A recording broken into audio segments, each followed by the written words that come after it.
কাল আন্তর্জাতিক মাতৃভাষা দিবস। ২১-এর প্রথম প্রহরে ভাষা শহীদদের প্রতি শ্রদ্ধা জানাবে জাতি।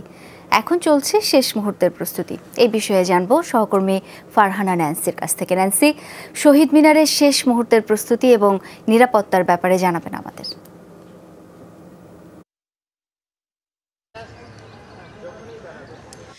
শাওন, আপনি যেমনটা বলছিলেন যে শেষ মুহূর্তের প্রস্তুতি বলতে কিন্তু আসলে শহীদ বেদিতে যে পরিষ্কার পরিচ্ছন্নতার কাজ, সেই পরিষ্কার পরিচ্ছন্নতার কাজ এখন আমরা এসে যতটা দেখেছি।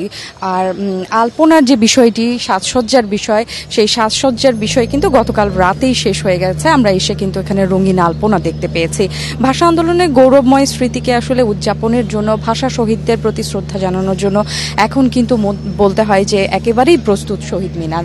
আর এখানে আমরা আসলে নিরাপত্তার কাজে, যে আইন শৃঙ্খলা নিরাপত্তার কাজে যারা নিয়োজিত রয়েছে তাদেরকে আমরা দেখছি, তারা বেশ তৎপর রয়েছে, তাদের প্রস্তুতি আমরা দেখছি। তারা সকাল থেকে এসেই বিভিন্ন ধরনের প্রস্তুতি নিয়েছিলেন এবং কিছুক্ষণ পরে র্যাবের মহাপরিচালক এখানে আসার কথা, সেই জন্য আসলে কিছু নিরাপত্তা ব্যবস্থা নেওয়া হচ্ছে এবং আগামীকাল, সর্বোপরি আগামীকালের জন্য যে আইন শৃঙ্খলার যে প্রস্তুতি, সেই প্রস্তুতি নেওয়া হচ্ছে। এবার কিন্তু নিষেধাজ্ঞা রয়েছে যে প্রতিবারের মতো যে ২১ উদযাপন, সেই এবার হচ্ছে না।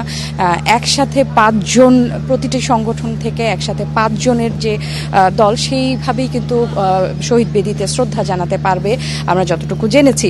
এবং ব্যক্তিগতভাবে যদি কেউ শ্রদ্ধা জানাতে চায়, সেক্ষেত্রে সর্বোচ্চ ২ জন একসাথে শহীদ বেদিতে যেতে। ন্যান্সি, অনেক ধন্যবাদ আপনাকে।